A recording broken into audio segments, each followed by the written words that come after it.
Assalamualaikum warahmatullahi taala wabarakatuh. Bismillahirrahmanirrahim. Alhamdulillah.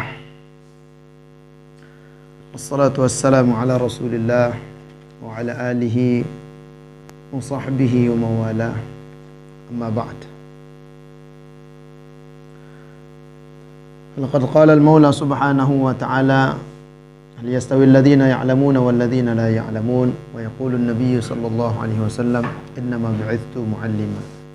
Allahumma salli wa sallim wa barik wa karrim ala sayyidina wa habibina Muhammadin sallallahu alaihi wasallam nabiyil ummi wa ala alihi wa ashabihi wa man tabi'ahum bi ihsanin ila yaumiddin, amma ba'd. Puji syukur kita panjatkan kehadirat Allah Subhanahu wa taala sehingga pada malam ini kita bisa memulai bahasan kita mengenai kitab Mabadi' Awaliyah. Dan mudah-mudahan pada malam yang pertama ini membawa berkah sehingga berjalan sampai akhir kitab, dan mudah-mudahan mendapatkan ridha Allah Subhanahu wa taala. Amin, Allahumma amin. Salawat serta salam mudah-mudahan senantiasa tercurahkan kepada baginda Nabi besar Muhammad sallallahu alaihi wasallam. Dan kita sama-sama mari berselawat dan salam kepada junjungan kita Nabi besar Muhammad sallallahu alaihi wasallam agar menambah keberkahan bagi bahasan kita, bagi kajian kita. Allahumma salli ala sayyidina Muhammadin wa ala ali sayyidina Muhammad. Allahumma salli ala sayyidina Muhammadin wa ala ali sayyidina Muhammad. Allahumma salli ala sayyidina Muhammadin wa ala ali sayyidina Muhammad. Sebelum kita mulai, untuk lebih berkahnya lagi, kita sama-sama membacakan Fatihah dulu. Yang pertama, Al-Fatihah kepada hadrat Nabi Muhammadin sallallahu alaihi wasallam wa ala alihi wa ashabihi wa dhurriyyatihi ajma'in. Lahumul Fatihah. Bismillahirrahmanirrahim.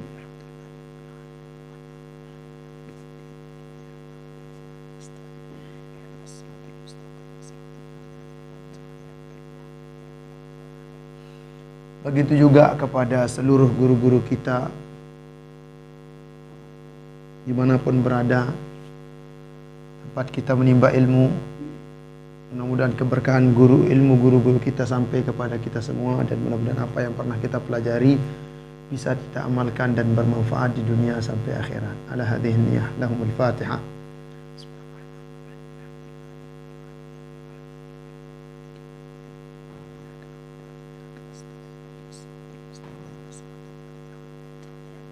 Ghairil maghdubi 'alaihim waladdallin. Amin.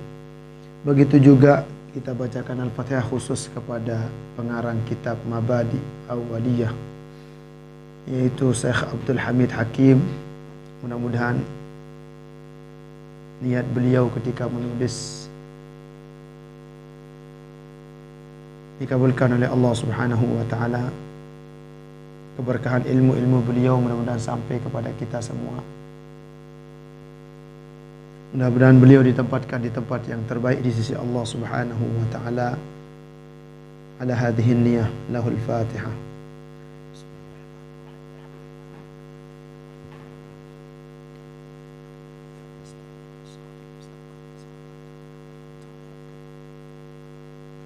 Begitu juga silsilah guru kita, silsilah guru-guru dari pengarang kitab, semuanya mudah-mudahan kita minta keberkahan ilmu beliau sampai kepada kita semua.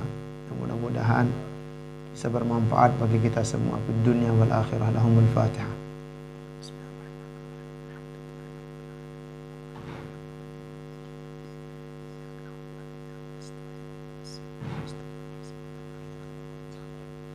Ghairil maghdubi 'alaihim waladdallin. Amin. Al-Fatihah selanjutnya kita khususkan kepada kedua orang tua kita yang masih hidup, mudah-mudahan diberikan kesehatan dan keafiatan oleh Allah Subhanahu wa taala, dipanjangkan umurnya, dimurahkan rezekinya, segala niat baiknya dikabulkan oleh Allah Subhanahu wa taala. Begitu juga ada orang tua kita yang sudah meninggal dunia, mudah-mudahan diampuni segala dosanya oleh Allah Subhanahu wa taala, diterima amal ibadahnya. Ala hadhihi niyyah lahumul Fatihah.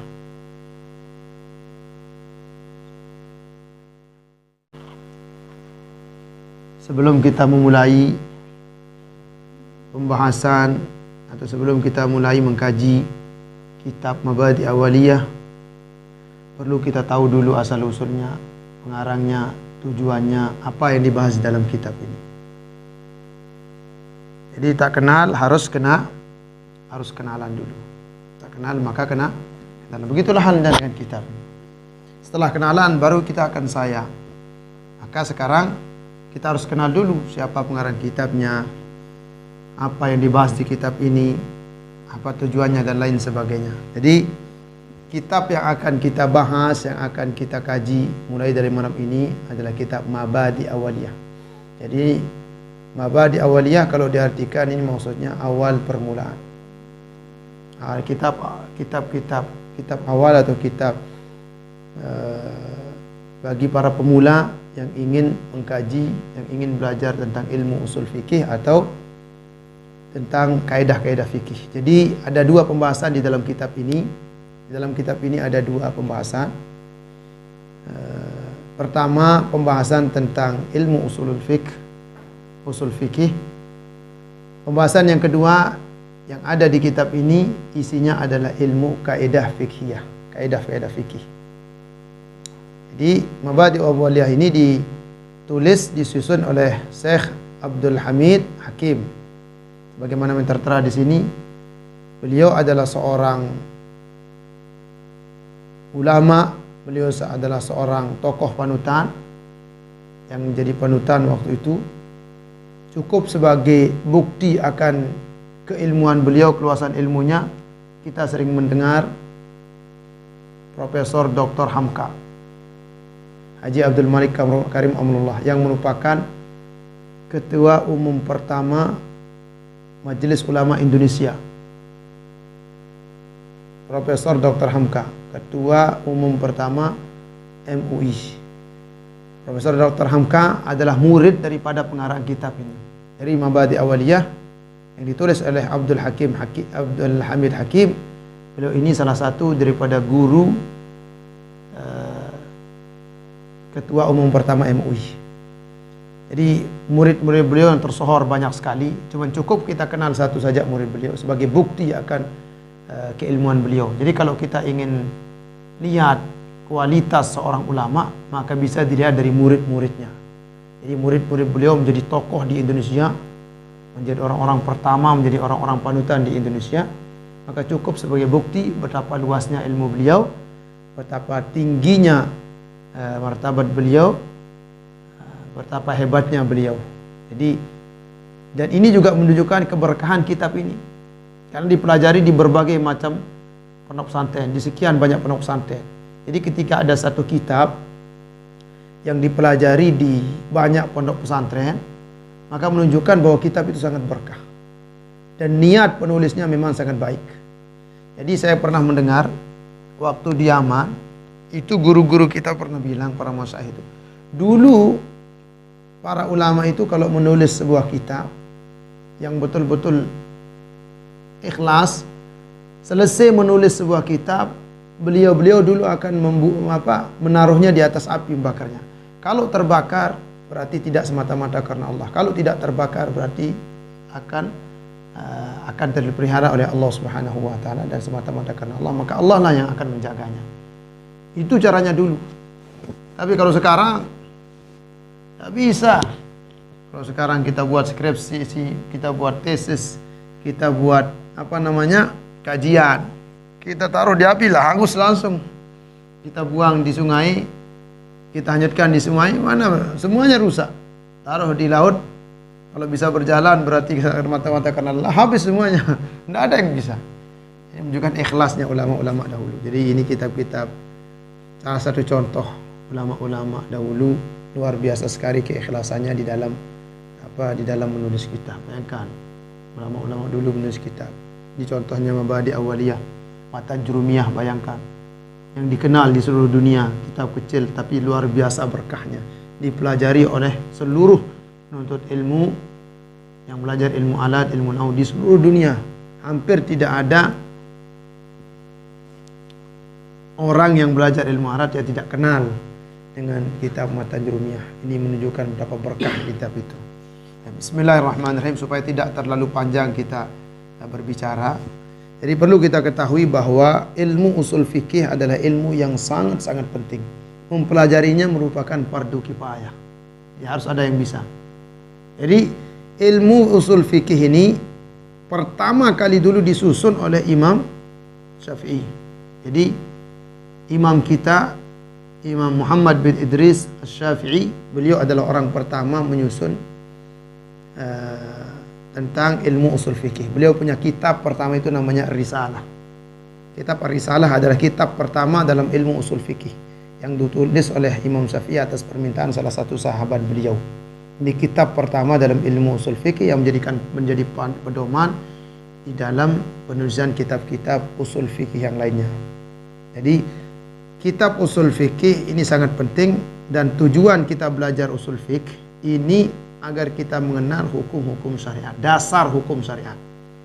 Jadi dari mana kita mengetahui hukum syariat, sumber pengambilannya dari mana, kaedahnya apa, dan bagaimana nanti pengambilan hukumnya, itu kita bisa tahu dengan cara kita mempelajari ilmu usul fikih. Jadi ilmu usul fikih ini sangat-sangatlah penting. Asal-asal fikih sangatlah penting. Jadi bagaimana caranya agar semua pelajar harus bisa mempelajari ilmu usul fikih, dan setidaknya sekurang-kurangnya bisa belajar mubadi awaliyah sebagai dasar untuk mengkaji ilmu usul fikih. Karena ini pembahasannya beliau pakai bahasa yang mudah dipahami oleh para santri, para pelajar pemula. Jadi sengaja beliau susun bukunya, kitabnya dengan bahasa yang mudah dipahami agar mudah untuk dicerna. Baik, kita mulai. Ini kita mulai dari pertama. Adat ulama terdahulu kita mulai dari lembar dan berakhir dari lembar. Mabadi awaliyah. Ini mabadi, ini permulaan. Awaliyah juga awal. Awal permulaan. Jadi yang mau belajar kitab ini, jadi dasar utamanya kita belajar usul fikih, terutama di Indonesia. Apa pembahasannya? Ada dua pembahasan, usul fikih wal qawaidil fiqhiyah. Fi usulil fiqhi wal qawaidil fiqhiyah, yang ditulis oleh Syekh Abdul Hamid Hakim. Bismillahirrahmanirrahim. Kita akan bahas pembukaannya di malam ini. Alhamdulillah wassalatu wassalamu ala Rasulillah wa ala alihi wa sahbihi al-mutamassikina bil kitabi was sunnah. Dengan nama Allah yang Maha Pengasih lagi Maha Penyayang, segala puji bagi Allah, dan salawat serta salam tercurah atas baginda Rasulullah sallallahu alaihi wasallam, wa ala alihi, keluarga beliau, wa sahbihi, sahabat beliau, al-mutamassikin, yang berpegang teguh bil kitabi was sunnah, dengan kitab dan sunnah. Wa ba'du, dan setelahnya, fa innahu la nakhfa ala ahadin, kita tidak meragukan lagi, tidaklah tersembunyi atas setiap orang, tidaklah samar atas setiap orang, anna syajarata la taqumu biduni asliha, bahwasanya pohon itu tidak akan mungkin berdiri tegak dengan tanpa asalnya. Tidak mungkin ada pohon akan berdiri tegak, akan bisa berdiri dengan tanpa ada akarnya. Wa annal baita, dan rumah itu la yaqumu bidunil asas, dan rumah pun tidak mungkin akan berdiri tanpa ada dasarnya. Bangun rumah langsung di atas tanpa ada dasarnya, akan cepat roboh. Wa kadzalikal fiqh, begitu juga ilmu fikih. Kita belajar ilmu fikih tidak ada asalnya, tidak ada usulnya, akan cepat roboh. Jadi biasanya dikatakan ulama usul fikih, yang mahir usul fikih, biasanya fikihnya hebat. Tetapi ulama fikih yang tidak tahu usul fikih belum tentu fikihnya kuat. Jadi di sini sebutkan fiqhu la yaqumu bidunil usul, fikih itu tidak mungkin akan berdiri tegak tanpa adanya usul. Dari mana usul fikih itu bersumber? Bagaimana cara pengambilan hukumnya? Kalau tidak tahu usul, maka fikih tidak akan berdiri kokoh. Walidzalika qala Abu Ishaq Di sini disebutkan Abu. Yang pakai kitab saya tidak ingat, kalau tidak salah saya beli kitab ini tahun 2000, sekitar 2002 atau 2000, antara 2002 atau 2005. Saya beli kitab ini. Jadi di sini ada kesalahan cetak, di sini qala Abu. Jadi maksudnya di sini Abu Ishaq. Qala Abu Ishaq, berkata Syekh atau Imam Abu Ishaq fi Jami'il Bayan, di dalam kitabnya namanya kitab Jami'ul Bayan. Man jahilal asla, siapa yang tidak paham asal, yang tidak tahu asal usul, lam yusbi bil far'a abadan, maka cabangnya tidak akan pernah tegak selama-lamanya. Man jahilal asla, siapa yang tidak memahami asal atau asal usul, lam yusbi bil far'a abadan, maka dia tidak akan memahami cabang selama-lamanya. Jadi asal ini paling penting. Asas, dasar itu saling penting dalam segala hal. Kalau asasnya kuat, maka otomatis cabangnya akan kuat. Kalau pondasinya kuat, otomatis atasnya akan, setelahnya akan kuat. Walamma kanat kutubul usuli al-mutadawilati baina aidina, manakala kitab-kitab usul yang beredar di antara kita, asurat tanawul, sulit untuk diperoleh, li abna'i jinsina, untuk anak-anak jenis kita. Sulit kita memperoleh sekarang kitab-kitab usul. Ini semua kitab usul yang saya pernah pelajari. Kitab-kitab. Kalau ini yang kita pakai di sini, dilihat saja sama santri kalau di Indonesia, khususnya kami di Lombok, begitu dilihat, wah, ini asalnya saja sudah pusing. Makanya kita perlu pembahasannya lebih ringan, tidak membuat anak-anak atau para santri, para pemula terkejut ketika melihatnya. Jadi ini ketika melihat asalnya, oh, kitabnya kecil. Jadi mempermudah. Beliau tujuannya bagaimana mempermudah. Kata beliau, karena sulit diperoleh kitab-kitab usul untuk anak-anak sejenis kita di Indonesia. Kenapa? Ba'duha li su'ubati ibaratiha. Sebagiannya karena sulit ibaratnya. Ibaratnya sulit. Sulit dipahami. Kenapa? Karena ibaratnya sulit. Wa ba'duha li'adami ityanil amthilati. Sebagian kitab usul tidak membawakan contohnya. Li'anna hifdzal qawaid, karena menghafal kaidah, ma'adamil ilmi bi amthilatiha, karena menghafal kaidah disertai dengan ketiadaan ilmu dengan contoh-contohnya, la yajidi naf'an, maka tidak akan mendapatkan manfaat. Jadi ketika kita menemukan kaidah-kaidah usul fikih, tetapi contoh kita tidak tahu. Kita tahu kaidahnya, contohnya kita tidak tahu seperti apa contohnya. Kebingungan kita mencari contoh, maka tetap saja itu tidak ada manfaatnya, kurang manfaatnya. Wa yuaddi ila tadyi'il waqt, dan itu mengarah kepada menyanyiakan waktu. Jadi kitab ini kemudian kata beliau, warattabnahu ala thalathati ajza'in. Kemudian kata beliau, telah kami susun kitab ini menjadi 3 bagian. Al-juz'ul awal, bagian pertama kata beliau, sammainahu mabadi awwaliyah. Nama kitabnya Mabadi Awwaliyah. Wathani sammainahu, dan kitab yang kedua kami beri nama As-Sullam. As-Sullam. Wathalisu sammainahu Al-Bayan, dan yang ketiga kami beri nama Al-Bayan. Wa yanqasimul juz' al-awwalu ila qismaini, dan terbagi bagian yang kedua. Ini ya, kitab ini sebenarnya ada disebut ulama teologi, ada 3 kitabnya. Cuman ini yang dibahas salah satu dari yang pertama, yang disebut Mabadi Awwaliyah, salah satunya. Jadi ada 3 kitabnya sebenarnya. Ini yang pertama, Mabadi Awwaliyah. Jadi bagian yang pertama ini ila qisma ini dibagi kepada 2 bagian. Yang pertama al-usulu al-awwalu fi usulil fiqh. Yang pertama pembahasannya di kitab ini, pembahasan pertama tentang usul fiqh. Wa tsani fil qawaidil fiqhiyah, dan yang kedua pembahasannya tentang kaidah-kaidah fikih. Wallahu nas'al ayyanfa'a bihi wa an yubaligha amalina. Dan kita mohon kepada Allah supaya Allah memberikan manfaat dengan kitab ini, dan semoga Allah menyampaikan harapan-harapan kita. Amin. Allahumma amin. Jadi perlu kita tahu bahwa bagaimana pentingnya kita belajar kitab ini supaya menjadi pondasi kita, landasan kita dalam memahami ilmu agama atau dasar-dasar agama kita, dalam memahami kenapa hukum wajib berlaku, kenapa sunnah berlaku, mubah, haram, makruh, hukum itu berlaku, dengan cara kita memahami usul fiqh dan kaidah-kaidah usul fiqh. Di sini tanbih, peringatan, kata beliau, yudrikudz zakiyu, orang yang cerdas akan memahami binazirin wahid, dengan satu contoh. Orang cerdas mampu dia paham dengan hanya memberikan satu contoh. Yudrik akan mampu mendapat, maksudnya di sini memahami.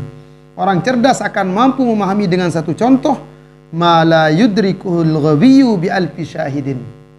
Jadi orang pintar mampu akan menangkap dengan satu contoh, ma la yudrikuhul ghabiyyu, apa yang tidak bisa ditangkap oleh orang bodoh, bi alfi syahidin, dengan 1000 contoh. Kalau orang tidak paham, sulit paham, 1000 contoh dikasih dia tidak paham-paham. Kalau orang cerdas, orang cepat memahami, maka cukup dengan satu contoh, maka dia akan langsung paham. Tapi biar bagaimanapun, yang tidak paham terus ulangi. Tidak paham, ulangi lagi sampai dia paham. Kalau kita lihat imam kita, Imam Syafi'i, ketika beliau mengajar, ada sebagian murid-muridnya yang sulit paham, beliau ulangi terus, paham? Belum, ulangi lagi, diulangi sama beliau. Beliau sudah pernah jemu-jemu. Lain kalau kita. Kalau kita ya enggak. Kalau kita sulit dan paham sedikit, santri ya Allah, terus mulai jengkel, ngamuk sudah. Ya Allah, mengaji Al-Quran, baca Quran saja berapa kali tidak paham-paham. Imam Syafi'i, coba baca sejarahnya Imam Syafi'i mengajar murid-muridnya. Berkali-kali diulangi. Yang lain sudah paham, dia diulangi berkali-kali, tidak paham-paham. Siapa nama muridnya beliau itu? Tapi menjadi ulama besar. 2 kali tidak paham, 3 kali, ya sudah anakku, kata Imam Syafi'i, nanti ke rumah belajar lagi di rumah supaya nanti saya kasih pemahaman di rumah. Tapi tidak malu dia, paham tidak paham, paham tidak, ulangi terus sampai kapan paham, diulangi. Tidak pernah jemu. Imam Syafi'i tidak marah, Imam Syafi'i tidak jemu. Kalau kita beda, kita beda cerita kita sekarang. Kesabaran guru sekarang itu kurang. Guru ini kurang sabar dalam mendidik. Kita sekarang kurang sabar di dalam mendidik. Sehingga banyak anak didik kita yang bosan belajar karena dimarahin terus. Banyak yang tidak mau melanjutkan belajar, ya, karena kita kadang kurang bersabar. Jadi kesabaran sangat perlu ketika belajar. Kesabaran guru, dan wabil khusus yang paling penting adalah kesabaran seorang pelajar, seorang santri atau seorang siswa, itu nomor 1. Kesabaran seorang guru nomor 2. Yang paling penting adalah kalian para santri dan santriwati harus betul-betul bersabar. Allahu a'lam. Ini saja kita buka malam ini, pembukaan. Mudah-mudahan akan membawa berkah dan mudah untuk kita paham. Baik, kita tutup dengan sama-sama kita membaca suratul Fatihah. Ala hadhihi niyah al-Fatihah. Bismillahirrahmanirrahim.